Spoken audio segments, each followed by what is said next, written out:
네, 여러분 안녕하세요.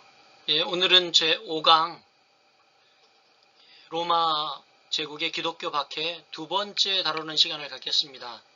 어, 지난주도 역시 로마 제국의 기독교 박해에 대해서 다뤘는데 오늘은 AD 64년부터 313년까지 약 300년간 지속된 기독교 박해의 역사적 전개 과정을 살펴보고요.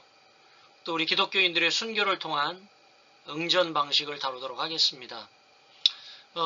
역사는 이렇게 기독교 역사는 초대교회 역사는 계속해서 도전과 또 응전이라는 그런 흐름을 가지고 계속 흘러갔는데 첫 번째 기독교의 도전은 바로 유대교였습니다. 그것을 잘 또 이렇게 응전해서 우리 한 민족 종교에 그칠 이 유대교를 바로 기독교로 꽃피우는 그런 놀라운 역사가 있었고요.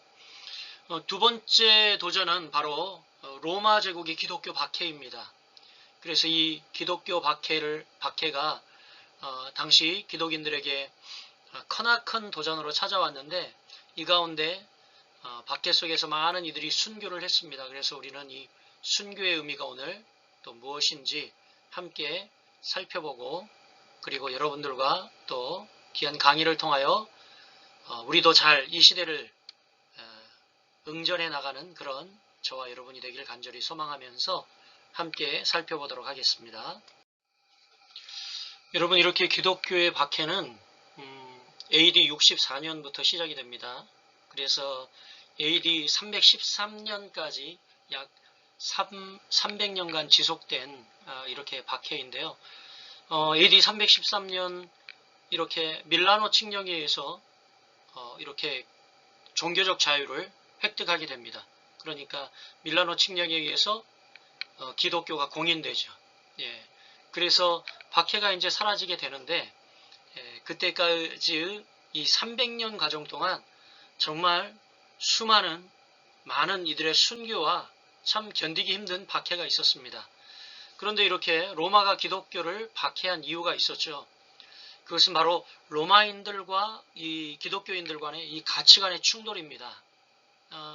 로마 제국은 먼저 다신교 국가입니다. 그래서 다신교 국가이면서 황제 숭배를 통한 국가 통합을 굉장히 중요시 여겼는데 그런데 기독교인들은 다르죠. 예, 우리는 여러분 유일신앙 아닙니까? 유일신앙. 그래서 유일신앙으로 인해서 황제 및 또 로마 신들에 대한 제사를 거부하고 그리고 또 사회적으로 당연히 불충 및 반역 집단으로 간주되어서 정치적 희생양이 되기 시작합니다.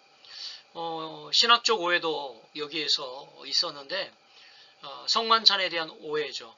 그들은 우리 그리스도인들이 이 성만찬 하는 것을 마치 이렇게 아이들을 잡아 살과 피를 먹는다라고 오해하고 그런 이제 이렇게 거짓된 소문들을 퍼뜨리게 됩니다.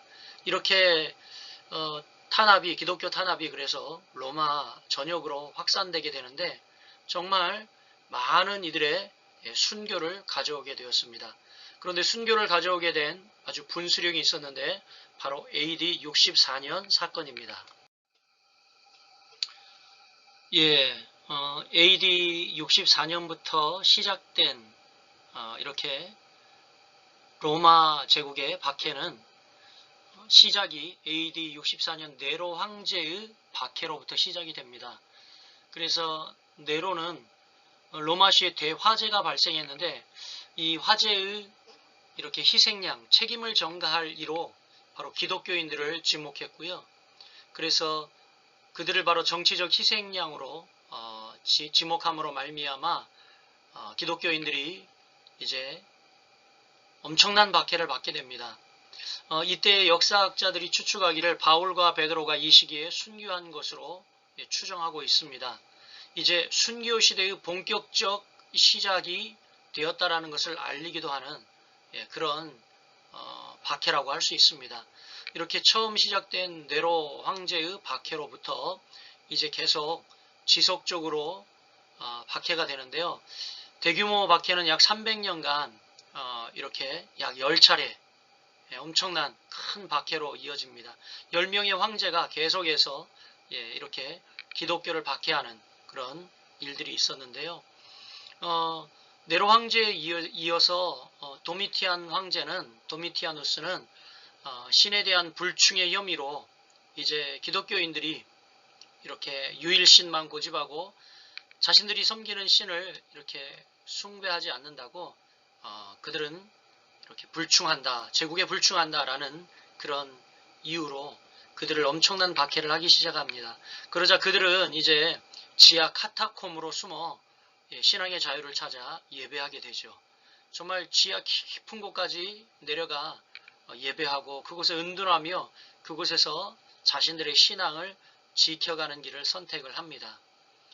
그리고 또 꼭 또 기억해야 할 박해가 있는데 약 AD 250년경 데키우스 황제, 이 데키우스 황제를 기억해야 하는 것은 특징이 이 박해가 로마 제국 전역으로 박해가 확산되었다라는 겁니다. 이전에 네로 박해는 주로 로마에 거주하고 있는 그 로마시 안에서 이루어진 박해였다면 이제 데키우스 황제의 박해는 로마가 다스리고 있는 모든 로마의 전역에 로마 제국 전체로 그 박해의 범위가 확대되었다고 할 수 있습니다. 그래서 데키우스 황제는 이방 이제 신에게 제사를 강요하고요. 그리고 또 이때에 여러분 박해가 시작되면 다 우리도 이렇게 일제 강점기를 지냈지만 보면 이렇게 신사에 참배한 이들도 있고 그렇지 않은 이들도 있듯이 마찬가지 데키우스 황제 때도 여러분 바로 이렇게 많은 배교자들이 배신자들이 발생하기 시작합니다. 또 AD 303년부터 311년까지 디오클레티아누스 황제는 정말 박해의 절정기라고 할 수 있을 만큼 정말 사상 최대 조직적으로 기독교인들을 박해했는데요. 너무너무 이렇게 심각한 박해였습니다. 그래서 성경 모두를 소각하게 하고 또 기독교인들의 권리를 박탈하고 그래서 이때는 순교의 절정기였는데 가장 이렇게 순교가 극심할 때 있는데 이 절정기를 넘어서 이제 AD 13년 박해가 종결되고 그리고 놀랍게도 밀라노 칙령에 의해서 기독교가 공인되는 기적을 맞습니다.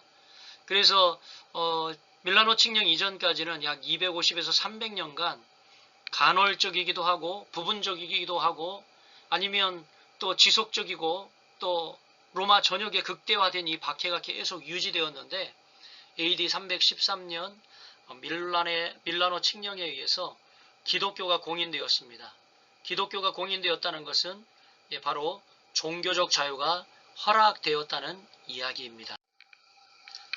여러분 이렇게 모진 박해 속에도 우리 기독교인들은 그것에 응전함으로 말미암아 급기야 놀랍게도 여러분 기독교가 이렇게 공인되는 귀한 역사가 있었습니다. 그래서 박해가 종식되는데 AD 313년 밀라노 칙령을 발표하죠. 바로 콘스탄티누스와 리키리우스 황제의 공동 종교 자유 선언이 발표되는데 기독교를 포함한 모든 종교에 대해 완전한 종교의 자유를 공식적으로 인정하고요. 그리고 박해 기간 동안 몰수된 교회의 자산과 재산에 대해서 무상 및 즉각적인 반환을 이렇게 명령하게 됩니다. 다시 돌려주게 됩니다. 그래서 AD 313년은 이제 종교적 관용을 베푼 거죠. 여러분 기독교가 공인되었다라는 것은 종교적 자유가 허락되었다라는 거지 기독교만 믿게 한 것이 아니라는 것입니다. 다른 종교도 함께 기독교도 함께 믿을 수 있게 했다라는 거죠. 그러나 놀라운 것은 바로 공식적으로 박해가 종료되었다라는 거고요. 그리고 또 궁극적으로는 이제 이 공인으로 말미암아 AD 390년에는 드디어 기독교가 로마의 국교화되는 독점적 지위를 차지하게 되는 그런 놀라운 역사가 있었다는 겁니다. 이렇게 계속해서 우리 기독교인들이 이렇게 박해에 주저앉지 않고 도전하고 그리고 그 도전에 응전해서 결국은 놀랍게 신앙의 자유를 찾고 후에는 이렇게 기독교가 국교로까지 공인되는 놀라운 역사가 있었다는 거죠. 여러분 역사의 변곡점으로 AD 313년 밀라노 칙령을 기억하라고 말씀드렸죠. 이렇게 밀라노 칙령에 의해서 313년 기독교가 공인이 됩니다. 종교적 자유를 이렇게 부여받게 되죠. 다른 종교도 마찬가지, 다른 종교도 허용이 되었습니다. 그러나 또 기억해야 할 것은 AD 391년 데오도시우스 황제가 이제 기독교를 국교로 선포합니다. 이 이야기는 다른 종교는 금지, 완전히 기독교만 우리는 이렇게 숭배하고 섬긴다. 그런 의미의 로마를 기독교를 국교로 선포하는 그런 일이 있었습니다. 국교화되었다라는 거죠. 기독교만 인정했다라는 겁니다. 지금까지 살펴보면서 이제 기독교인들의 이렇게 응전은 순교였어요. 바로 그들에게 찾아온 박해에 대한 응전은 순교였는데 순교의 의미와 우리가 중요성을 좀 살펴보려고 하는데 이렇게 로마의 박해에 대한 응전 방법은 순교였는데 그들은 정말 300년의 박해를 견디면서 결국 기독교 공인을 달성했고요. 또 순교를 통해서 기독교 정체성을 명확히 확립하게 됩니다.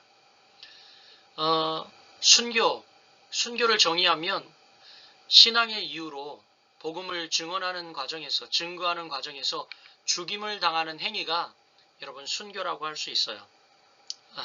언젠가 제가 아는 이렇게 목사님이 그러시더라고요. 이분이 이제 교회가 작으니까 새벽 예배에 교회 차를 운전합니다. 목사님이. 그런데 그런 이야기를 하더라고요. 내가 이게 교회 차를 운전하다가 교통사고가 나서 죽으면 순교입니까? 라고 하더라고요. 여러분 순교일 것 같아요? 아닐 것 같아요? 이제 본질적으로는 순교가 아니라고 할 수 있습니다. 단순 사고사나 자연사와는 이 순교는 구별되고요. 순교는 기독교 신앙과 복음을 증거하기 위해서 증언하기 위한 그런 목적성이 필수적으로 플러스되어 있을 때 함께 부합될 때의 순교라고 할 수 있습니다. 그래서 여러분 기독교 내에서 이 순교는 신앙의 절정으로 평가를 받습니다. 그렇죠. 스테반의 순교를 보면 마치 그의 얼굴이 천사의 얼굴 같았다 라고 이야기하며 그의 순교의 모습을 성경에도 기록하고 있는데 이것은 신앙의 절정이다 이렇게 평가를 받고 또 이 순교는 공동체의 결속과 정체성 유지에 핵심 역할을 수행하고 있습니다. 우리나라도 마찬가지고 또 초대교인들도 마찬가지 순교를 당함으로 말미암아 흩어지고 그리고 또 그들이 또 신앙을 버렸던 것이 아니라 오히려 도리어 이 순교를 당하는 모습을 보고 순교함으로 공동체가 더 끈끈이 결속되고 우리는 정말 하나다라고 하는 결속과 또 신앙의 정체성을 유지하는 핵심 역할을 감당했다라는 겁니다. 또 고난과 죽음을 통해서 우리 개인의 신앙의 진정성을 역사적으로 증명하는 수단이 되었고요. 또 신학적으로는 순교자는 교회의 영웅이자 또 이상적인 신자의 모델로 간주되었습니다. 숭상하고 숭배해서는 안 되겠지만 그러나 우리가 우러러보는 어떤 신앙의 모델, 신자의 모델이 되어주었다는 것이 참 의미 있는 일이라고 할 수 있습니다. 이렇게 당시 순교자들은 이렇게 많은 사람들이 하늘 보상뿐만 아니라 이 땅에서도 영웅 대우를 해줬습니다. 그래서 순교자들 무덤 위에 교회를 건축한다든가 거기서 예배를 드린다든가 또 순교자들이 적극적으로 순교하도록 좀 지원을 하는 그런 경향도 없지 않아 있었다고 합니다. 이렇게 순교자는 하늘 보상뿐만 아니라 땅에서도 영웅 대우를 받았는데요. 그러니까 당연히 순교자의 죽음을 통해서 그들은 정신적 보상을 획득할 수 있었죠.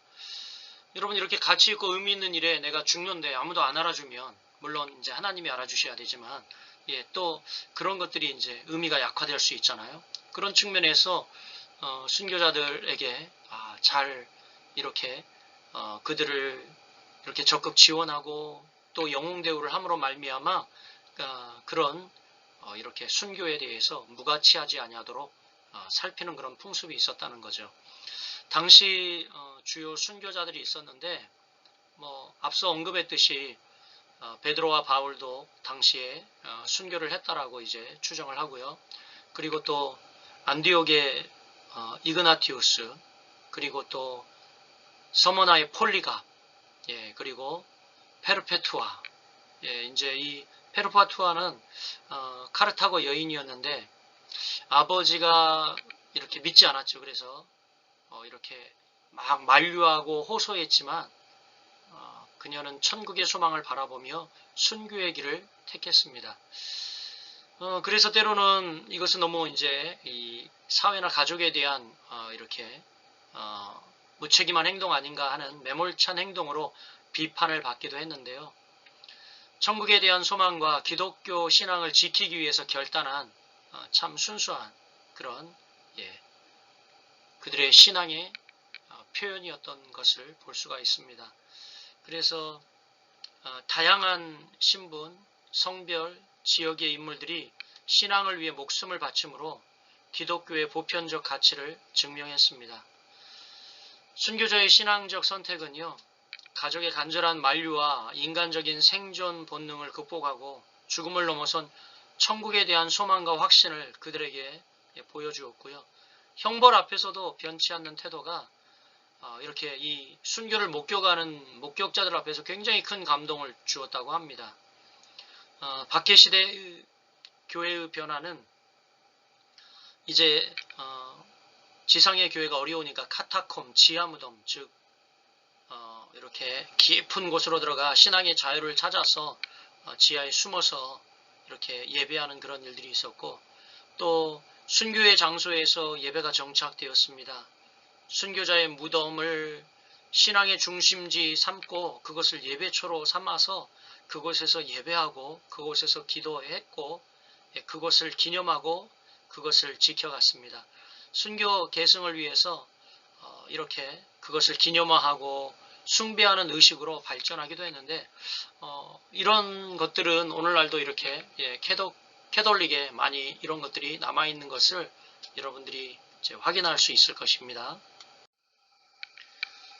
여러분, 이렇게 순교에 대해서 살펴보고 있는데, 박해로 인한 이 순교의 결과는 결국은 기독교의 성장과 기독교의 정체성을 더욱 강화시켰습니다. 그래서 이런 도전, 그리고 거기에 적절한 응전, 그리고 결국 성장을 가져왔죠. 이렇게 박해는 교회 공동체를 약화시키지 않고 도리어 신앙의 순수성과 정체성을 강화시키는 계기가 되었습니다. 이렇게 내적, 외적 여러 도전에 대한 응전으로 우리 기독교인들은 순교에 응답하면서 다수의 신앙적 영웅을 탄생시켰는데요. 오히려 이 박해로 인해서 점점 신도수는 증가하였고요. 로마 사회 전역으로 기독교가 확산되는 기폭제 역할을 했습니다. 박해를 당하면 당할수록 이제 더 로마 전역으로 기독교가 확산되고 흩어져 복음을 전하는 귀하고 놀라운 일들이 있었던 거죠. 순교와 박해의 경험은 이후에 기독교 교리 및 신앙적 모범, 그리고 또한 기독교의 영성의 근간이 되는 놀라운, 우리 영성의 뿌리가 되는 놀라운 일들을 만들어내게 됩니다. 여러분, 앞서 말씀드렸지만 순교의 필수 조건이 있어요. 그것은 복음 증거와 직접적 연관성이 있어야 한다는 겁니다. 기독교 복음을 증거할 때 발생하는 죽음이 바로 순교죠. 기독교 메시지를 전했기 때문에 목숨을 잃어야 하는 것이 순교입니다. 그래서 복음과 죽음 사이에 직접적인 인과관계가 필요하다라는 거죠. 박해자의 명확한 동기가 있어야 되는데 순교자를 죽인 사람도 명확하게 복음 때문에 죽였어야 합니다. 복음 때문에. 예. 그래서 여러분 순교가 아닌 경우들 있죠. 예. 뭐 앞서 말씀드렸지만 새벽 기도 가다가 교통사고로 사망하는 것, 이거 순교가 아니죠. 교통사고죠. 그리고 또 어떤 목사님은 설교 도중에 과로로 인해서 이렇게 심근경색으로 급사할 수도 있습니다. 이것은 여러분 순교가 아니죠. 복음과 직접적인 연관이 없는 모든 죽음은 순교가 아닌 겁니다. 근데 바꿔서 좀 쉽게 설명하면 여러분 순교가 성립되는 경우가 있죠. 북한에서 예를 들어 복음을 전하다가 처형당하는 경우는 순교이죠. 그리고 박해 상황 속에서 신앙 고백으로 인한 죽음, 이것도 순교입니다. 박해를 당한 상황 속에서, 당하고 있는 상황 속에서 예수를 부인해라, 또 그리스도가 너의 주가 아니라고 고백해라, 저주해라. 그것에 대해서 우리가 이제 박해 상황 속에서 아닙니다, 나는 하나님의 자녀요 예수 그리스도를 믿는 바로 신도입니다 라고 고백하는, 그 고백으로 인한 죽음은 바로 순교가 되는 겁니다. 우리 대한민국에도 이렇게 정말 역사적으로 보면 순교의 이 획을 그어놓던 귀한 목사님들이 계시는데, 많은 분들이 있지만 대표적으로 손양원 목사님이라든가 주기철 목사님, 이런 예를 들 수가 있습니다. 그래서 사실은 또 순교 개념을 너무 확장하면 아무것도 순교가 아닌 게 됩니다. 그래서 이렇게 명확한 정의가 필요한 이유는 진짜 순교자가 누구인지 구별하여서 우리가 존경하기 위함인데, 말씀드렸듯이 정말 이 순교자의 필수 조건은 복음 증거와 직접적 연관성이 있어야 한다라는 것입니다. 기억하시길 바랍니다. 여러분, 그동안 우리는 이 기독교 박해에 따른, 로마 제국의 기독교의 박해에 따른 순교자들에 대해서 이야기를 하고 있었습니다. 그런데 이 순교자만 있었느냐? 그렇지 않았다는 거죠, 여러분. 순교자가 있었고 배교자가, 박해를 견디지 못하고 신앙을 포기하는 배교자도 있었다는 겁니다. 그래서 순교자는 끝까지 신앙을 지키고 목숨을 던진 순교한 사람들이죠. 복음을 위해서, 복음과 연관되어 있어야 순교자라고 말씀드렸어요. 그리고 그들은 교회에서 가장 존경받는 집단이었습니다. 그런데 배교자가 있었습니다. 그들은 박해를 견디지 못하고 신앙을 포기한 사람들인데, 사실은 순교자보다 더 많은 이들이 존재했죠. 그렇죠, 여러분. 여러분이라고 자신할 수 있겠습니까? 인간의 연약함과 죄성 때문에 발생한 문제였는데, 정말 그래서 우리는 하나님의 은혜와 예수 그리스도의 은총이 필요하죠. 그런데 이렇게 순교자가 있었고 또 배교자가 있었는데, 이 사이에 또 하나 있었어요. 그들은 누구냐면 바로 고백자입니다. 고백자. 고백자는 순교적 신앙을 갖고는 있었으나 죽음에 이르지 않는 이들, 순교에 이르지 않는 이들을 이야기합니다. 예를 들면 감옥에 gat혔다, 풀려났다거나, 아니면 또 감옥에 갇혀 심하게 고문을 받았는데 죽도록 고문받았는데 생존했다라든가, 그리고 혹은 감옥에 갇혀 있다가 박해가 끝나 풀려나게 된 이들을 바로 고백자라고 합니다. 순교적 신앙은 가졌으나 죽지 않는 이들을 이야기하죠. 그래서 이제 이 박해 이후에 사실은 배교자들의 교회 복귀 문제는 큰 역사적 과제를 가졌습니다. 이것이 바로 4세기의 도나투스주의 논쟁의 시초가 되는데요. 우리도 참 아픈 역사이지만 일제강점기 때에 일본 신사 참배에 참여했느냐 참여하지 않았느냐에 따라서 교단이 이렇게 분리되는 그런 아픔을 겪었죠. 그래서 참 이 순교는 정말 위대하고 대단한 것이지만 또 모두가 순교할 수 없고 인간의 연약함 때문에 그렇다라는 것을 우리가 보면서, 어쨌든 이 순교의 역사를 통해서, 순교를 통해서 이렇게 로마는 충격을 받습니다. 로마의 많은 이들이 저 소수의 순교하는 무리들을 보면서 와, 기독교는 다르다. 이런 이제 굉장한 충격을 받게 되고 이렇게 로마 제국의 도전에 의해 그들이 응전하며 순교했던 것들이 결과적으로는 이렇게 AD 313년 밀라노 칙령에 의해서 기독교를 공인하게 되는 역사까지 오게 하는 그런 일들이 있었고요. 또 이런 일들로 인해서 결국은 신학적 문제가 야기되어서 이제 이후에 이단이 또 생겨나게 되는 그런 계기가 된다고 볼 수 있겠습니다. 이제 강의를 좀 정리하면서 로마 제국의 기독교 박해에서 배우는 교훈들이 있다면 좀 정리를 해보려고 하는데, 박해와 순교의 경험은 우리 현대 기독교의 신앙 정신을 형성하고 또 도전을 극복하고 상징하는 중요한 역사적 자산이 되었죠.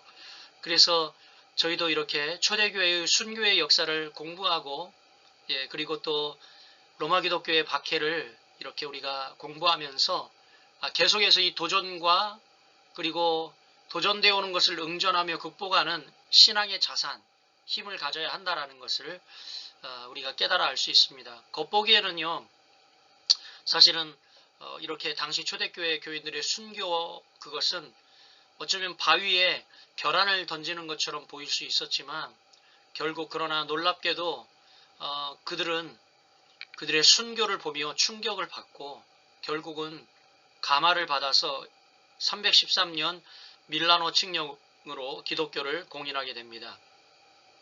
순교는 충분히 효과적인 응전 방식이었다고 볼 수가 있습니다.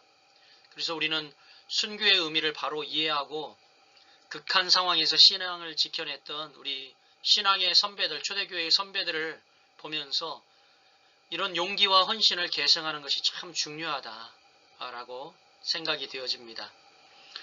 이렇게 외부의 압박 속에서도 초대교회 성도들에 가해진 박해는 공동체가 더 연대하게 했고요. 그리고 그들의 희생의 가치를 되새겨볼 수 있는 귀한 변곡점이 되었다. 이렇게 고난의 시기를 변화와 도전의 전환점으로 삼아서 새로운 시대로 나아갔던 역사의 교훈을 우리가 얻을 수 있는 초대교회의 박해의 역사. 마치 어려운 상황 속에서 이 초대 기독교인들은 정금같이 하나님 앞에 달려 나오는 그런 모습이었죠. 욥기에 나오는 이제 내가 모든 이렇게 시험과 연단을 겪은 후에는 정금같이 나오리라, 이렇게 고백했던 것처럼 순교는 우리 기독교인들을 정금처럼 연단하는 과정으로 하나님께서 역사적으로 쓰시는 도전에 대한 응전이었다, 이렇게 보시면 될 것 같습니다. 이렇게 우리가 그동안 우리 초대교회 역사를 공부하면서 초대교회에 있었던 첫 번째 도전, 바로 유대교에 대한 도전에 대해 살펴봤고, 오늘까지는 이제 바로 로마 제국의 박해로 인한 도전을 함께 살펴보았습니다. 이제 다음 주는 여러분들과 함께 초대교회에 찾아온 바로 이단에 대한 도전, 이것을 또 어떻게 응전했는지 우리가 함께 살펴보는 시간 갖도록 하겠습니다. 여러분 수고하셨습니다. 사랑하고 축복합니다.